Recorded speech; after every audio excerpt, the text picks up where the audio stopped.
It's interesting he's even having that debate, does he have to prove himself to the fans? And I guess those fans that walked out at the weekend, perhaps he does have to win their faith back. Yeah. Is he under any pressure, do you think, at the moment, in terms of losing his job? Is that unthinkable? Well, in this day and age, I think it probably is, to be honest, which sounds crazy because he's the defending champions, and they're obviously having a bad run this season, and managers get sacked so quickly now, so yeah, he is. And I think for managers, you've probably got 3 or 4 games at any period. If you lose 4 on the bounce, you could get the sack. So he's definitely under pressure. Whether I think he should be is another thing, because I think he won the league. I'm not sure how he's going to deal with this situation, because there's many things to put right, but he's got to get to work. But I think probably the Liverpool fans are probably looking at him and saying, how are you going to fix this? How much is confidence an issue for your players now? I think till now it hasn't been an issue. If you look at the way we played most parts of the game, so I think I've said Saturday after the game that the first half hour was actually everything I was hoped it to be, except for us scoring a goal. It hasn't been every game this season that we were able to create that many in the first half hour against a team that's defending low. So that was for me positive. But yeah, the first time they arrive in our 18-yard box with a set piece, they score a goal, and then it took a while for us to recover from that, and on the first minute after half-time we conceded again. And then again I saw a team that was trying a lot, so I even showed them, I think yesterday or the day before, how many times we arrived in the box, how many crosses we gave, and I think there was 6-7 times the amount of times Forrest gave a cross. But they defended much better in their box than we defended in and around our box. So we have to help ourselves defensively a bit more. I'm not talking about the last line, I'm talking about the whole team. Because then maybe people will also see that on the ball we are not doing so many things differently than last season. But the amount of goals we concede is, of course, the big difference between this and last season. How would you describe the situation, the way it's like at the moment? How I would describe that as ridiculous almost. Something I didn't expect to be in. Not at any club I was ever going to work at, let alone if you play at Liverpool. If you not play, I wish I played. If you manage Liverpool.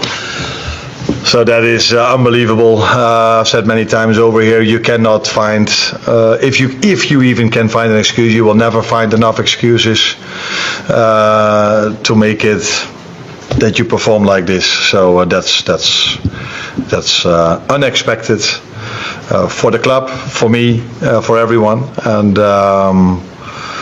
But I'm also working at a club. If there's ever a club you need to face this, maybe this is the best club to face it, because the harder it gets at a club like this, the more we are together, the more we are trying to achieve the things that Liverpool usually achieves.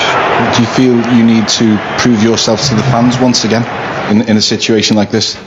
Yeah, but it has nothing to do with a situation like this. I think every day you have to prove yourself if you are working at a club of this level. So you cannot say we won the league or we did this or this and now everything is okay.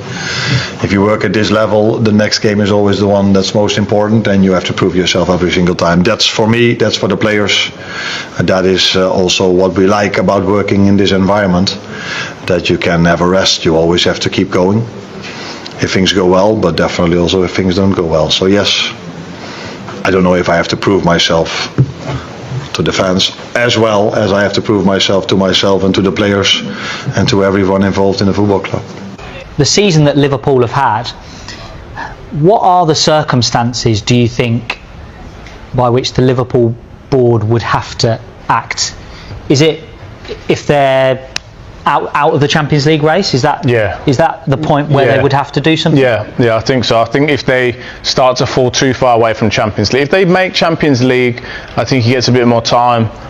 Or if they're in and around it and it looks like they're going to, because of what he did last season, although we did inherit the Jurgen Klopp team, but as I said earlier, he made some adjustments to that team, which I think really helped. If they're in and around the Champions League spots, I think he'll be okay. If they start falling away from that, a club like Liverpool, with their fan base and what they're demanding, and the owners, I think that he goes, because it's just like any manager, it's like any profession.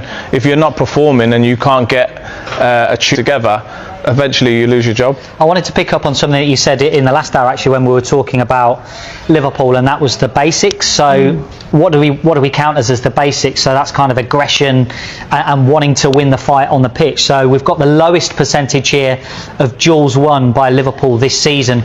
Manchester City at 38.8% was the lowest, and then Nottingham Forest is 9, 10, 11, 12, so the 9th of 12 Liverpool games this season. That's the bottom 4. All of those games obviously ending in defeats for Liverpool. So the basics there, winning your duels, they're not doing, and they're losing games because of it.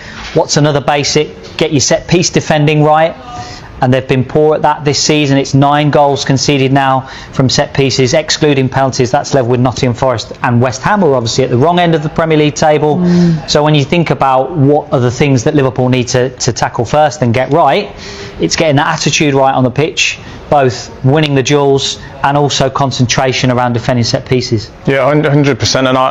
And I think that when any team struggled, whenever I played and I was in a team that was struggling, it would just go back to getting a clean sheet. What have we got to do to get a clean sheet and get a point, if that's what it is? They don't get clean sheets, Liverpool, so they need to get back to defending better as a team, and then you can work from that base. In every position at the moment, Liverpool are looking slightly wobbly, you'd have to say. They're not performing. Konate's come under so much scrutiny. Virgil van Dijk's not having his best performances. They've got issues at the right back. Szoboszlai's being played out of position. Then that affects the midfield that arguably won it for them last season. Then you go forward. We've already spoken about that. So, I mean, there's the conundrum for you. Yeah. Where is it on that pitch? I think it's one of two situations. One, weirdly, everybody's just having an off season. Yeah. Or there's a bigger problem, which could be something that we've overlooked and not speaking about, like the passing of Diogo Jota, that's still affecting the club, and rightfully so if that's the case. It could be something like they're not understanding the manager's tactics, low on confidence. What you would like to see, regardless of all of that, is the first stat that you put up. I'm not a massive stat guy, but winning duels is a given. You'd like to see Liverpool come out in the next game fired up, flying into tackles, getting the ball forward, moving it with purpose, and just looking like a team that really want to go on and win the game.